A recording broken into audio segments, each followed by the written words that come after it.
रावण की मृत्यु के बाद उसकी पटरानी रानी मंदोदरी सती होना चाहती थी, लेकिन राम ने उसे ऐसा करने से रोक दिया। मंदोदरी बहुत धार्मिक थी और ज्योतिष की प्रकांड विद्वान भी। आखिर क्यों इस पतिव्रता स्त्री ने देवर से शादी करने का फैसला किया? दशहरा खत्म हो चुका है। देश में जगह जगह रावण दहन हो गया है। युद्ध में रावण की मृत्यु के साथ ही जब राम की जीत होती है, तो उस दिन ही हिंदू धर्म में जीत की इस खुशी दशहरा त्योहार के जरिए जाहिर किया जाता है। रावण के परिवार में दो लोग सीता के अपहरण और युद्ध के खिलाफ थे। वो थे भाई विभीषण और पटरानी मंदोदरी। दोनों बिल्कुल युद्ध नहीं चाहते थे और लगातार रावण को सीता को सम्मानपूर्वक राम को लौटा देने के पक्ष में थे। लेकिन ऐसा नहीं हुआ। लड़ाई हुई, उसमें रावण मारा गया। इसके बाद राम ने लंका का राजपाट रावण के छोटे भाई विभीषण को सौंप दिया। लेकिन क्या आपको मालूम है कि रावण की पटरानी मंदोदरी का क्या हुआ? आखिर क्यों उसने विभीषण से शादी का फैसला किया? पुराणों की एक कथा के मुताबिक मधुरा नाम की एक अप्सरा कैलाश पर्वत पर भगवान शिव की तलाश में पहुंची।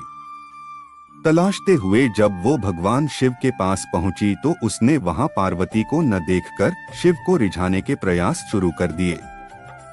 जब कुछ समय बाद वहां पार्वती पहुंची तो उन्होंने मधुरा के शरीर पर शिव की भस्म देखी और फिर वो क्रोधित हो गईं। पार्वती ने मधुरा को शाप दिया कि वो 12 साल तक मेंढक बनी रहेगी और कुएं में उसका वास होगा। मधुरा को अपनी गलती की कीमत चुकानी पड़ी और असह्य कष्ट का जीवन शुरू हो गया। जिस समय ये सारी घटनाएं घट रही थीं, उसी समय कैलाश पर असुर राजा मायासुर अपनी पत्नी के साथ तपस्या कर रहे थे। दोनों एक बेटी की कामना के लिए तपस्या कर रहे थे।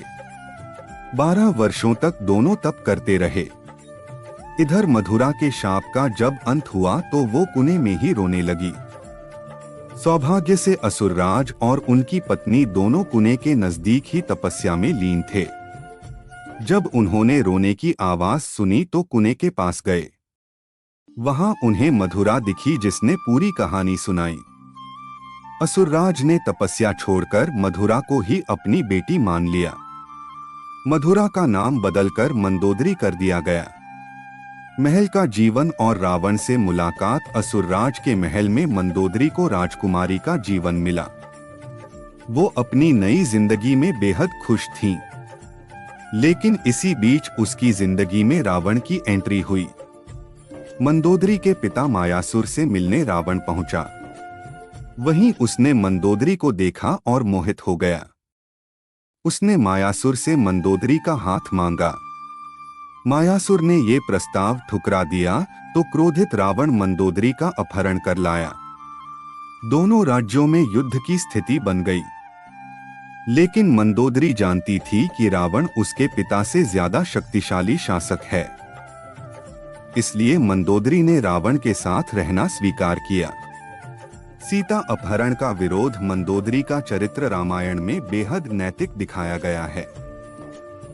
जब रावण ने सीता का अपहरण किया था तब मंदोदरी ने इसका विरोध किया।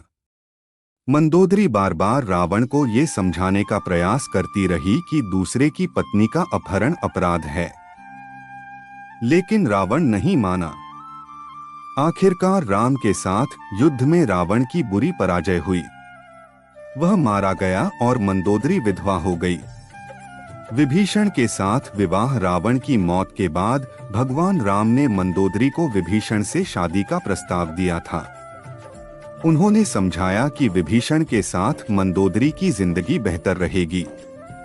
लेकिन मंदोदरी ने इस प्रस्ताव को अस्वीकार कर दिया। कहा जाता है कि इसके बाद एक बार भगवान राम सीता और हनुमान के साथ मंदोदरी को समझाने गए। तब ज्योतिष की प्रकांड विद्वान मंदोदरी को महसूस हुआ कि धार्मिक और तार्किक तौर पर नैतिक तौर पर सही देवर विभीषण से विवाह करना गलत नहीं होगा। ये महसूस होने पर उसने इस प्रस्ताव को स्वीकार किया। विभीषण से उसकी शादी हुई। हालांकि रावण की मृत्यु के बाद मंदोदरी के बारे में वाल्मीकि की रामायण ज्यादा कुछ नहीं कहती। विभीषण भी पहले शादी के लिए तैयार नहीं थे। रावण के मरने के बाद जब मंदोदरी विधवा हो जाती है, तब भगवान राम विभीषण को सलाह देते हैं कि उसे अपनी भाभी से विवाह कर लेना चाहिए। ये परंपरा उन दिनों मान्य थी, लेकिन विभीषण के पहले से कई रानियां थीं और वह इसके लिए तैयार नहीं थे। ये भी कहा जाता है कि अगर विभीषण ये शादी कर लेते तो उन्हें भाई की जगह लंका पर शासन का नैतिक अधिकार भी हासिल हो जाता। विवाह राजनीतिक और राजकाज से ज्यादा जुड़ा था। हालांकि ये भी कहा जाता है कि ये विवाह शारीरिक तौर पर पति पत्नी के तौर पर एक दूसरे के साथ यौन संबंधों की बजाय विशुद्ध राजकाज से जुड़ा था, क्योंकि मंदोदरी भी चाहती थी कि उसके पति के निधन के बाद लंका में स्थायित्व और समृद्धि रहे। वह राम से शत्रुता की बजाय मित्रता चाहती थी। रावण की मृत्यु के लिए उसने राम को कभी जिम्मेदार भी नहीं ठहराया। एक वजह ये भी बताई जाती है कि रावण के निधन के बाद मंदोदरी भी उसकी चिता के साथ सती होने जा रही थी, लेकिन राम ने उसे रोक लिया। इसके बाद मंदोदरी के पास देवर से विवाह करने के अलावा कोई विकल्प नहीं बचा था।